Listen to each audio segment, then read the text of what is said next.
What would have happened if The Amazing Spider-Man 3 had actually been made? Welcome back to What If Monday, the series where we take the events from Spider-Man media and twist them to see what would have happened if they had a different outcome. In today's video, we are going to be tackling what if The Amazing Spider-Man 3 had actually happened and what would have been the outcome of the Marvel Cinematic Universe and the Spider-Man movie industry as a whole. I've already discussed what would have happened story-wise in several other videos regarding The Amazing Spider-Man 3, but in this video, we'll be focusing on more of what would have changed during the time that TASM 3 would have happened, and what would have been the knock-on effect of other universes and other films surrounding those characters. So with that out of the way, let's get straight into it.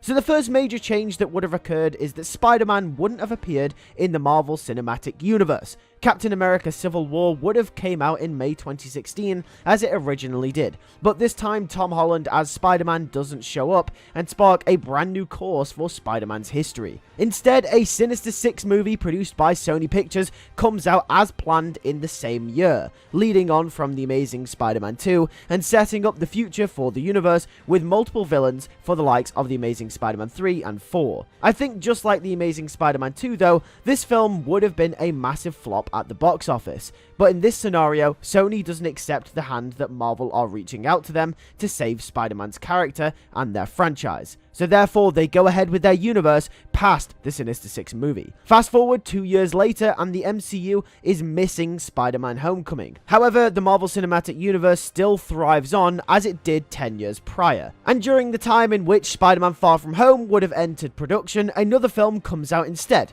The Amazing Spider-Man 3, starring Andrew Garfield. This film would have been even more outrageous than the last, with crazy ideas, stories, and characters. From Norman Osborn's floating head, the resurrection of Captain Stacy and Gwen Stacy, this film would have been absolutely bonkers. I do believe that at this point, The Amazing Spider-Man 3 would have been even more of a flop than its predecessor. At this point, I think Sony realized their mistakes, and in hindsight, should have listened to Marvel and Kevin Feige when they had the chance back when they offered to reboot Spider-Man into the MCU through Captain America Civil War.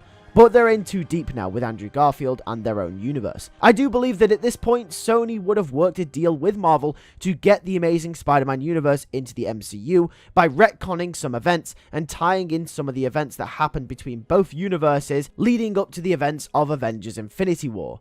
I do believe this far into the MCU, it would be too late to introduce Spider-Man. Therefore, I think Sony would try and resurrect and even try and save the Amazing Spider-Man universe and would go to Marvel Studios for help. And as mentioned, this would come right before the big Infinity Saga culmination event, Avengers Infinity War, which would serve as Andrew Garfield's introduction into the Marvel Cinematic Universe. A deal is struck very quickly, and Andrew Garfield signs the papers along with Sony and Marvel Studios.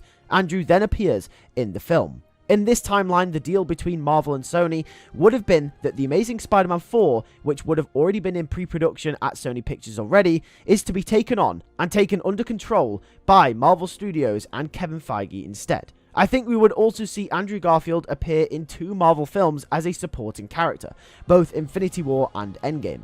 Andrew's role in Infinity War wouldn't be major, but would be influential. A big portion of Andrew's scenes would be dedicated to him getting to know the other heroes, integrating him into this universe. However, the main difference here is that Spider-Man in this version of events doesn't get snapped away. Instead, Marvel Studios and Sony Pictures collaborate to bring The Amazing Spider-Man 4 to the big screen during the time in between Infinity War and Endgame. Just 1 year after the release of The Amazing Spider-Man 3, The Amazing Spider-Man 4 is made. However, this film will take place in the years during the snap. This film will follow Spider-Man as he tries to make sense of his new life, one without Aunt May, one without Gwen, and one without anyone he loves. This film will also be a statement from Marvel Studios that they will be in control of the Spider-Man character from now on. This film will be the first critical and financial success for the character since The Amazing Spider-Man 1 back in 2012, and we'll see Marvel Studios and Sony Pictures sign another deal to make The Amazing Spider-Man 5 after Andrew Garfield's appearance in Avengers Endgame. I think at this point in this fictional timeline that we have created here, The Amazing Spider-Man 4 would serve as a statement from Marvel Studios as to what they can do with the Spider-Man character if he is under the control of Kevin Feige. Not only that, but the financial success seen by Sony Pictures will also spark a brand new deal which will allow the character to continue within the universe. The Amazing Spider-Man 5 will also see them introduce the character Miles Morales into the Marvel Cinematic Universe, and Andrew Garfield would eventually retire as the character, leaving Marvel Studios and the MCU with a brand new Spider-Man, which will be Miles Morales. I do see The Amazing Spider-Man 5 being Andrew Garfield's last film in this timeline of events. It's been a rocky road as Spider-Man for the actor, and I do reckon in this version of events, up until this point, Andrew Garfield will have been wanting out from the character for a very long time. But since the revival of the character and the franchise with The Amazing Spider-Man 4, I think it would have rekindled his fire and passion to play the character once again, leaving The Amazing Spider-Man 5 as the perfect send-off for the Peter Parker character. This massive change in events would also see change in a lot of Spider-Man media surrounding the release of TASM 3 as well. In this version of events, the Spider-Verse movies will never get made, and for two reasons. Number one, the film would have clashed with The Amazing Spider-Man 3, as Into the Spider-Verse came out the same year in 2018. And number two, the poor reception of the Spider-Man films had almost killed the character's financial potential, meaning that the Miles Morales Spider-Verse films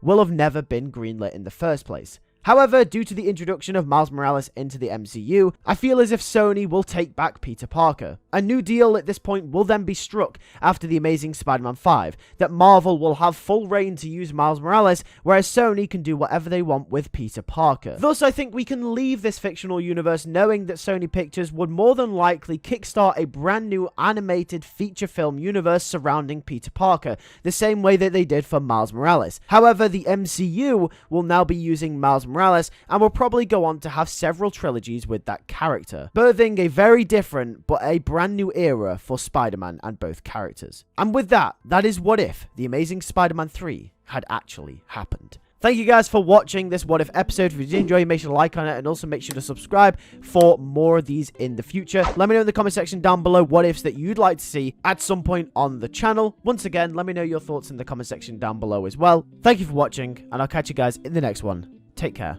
and peace.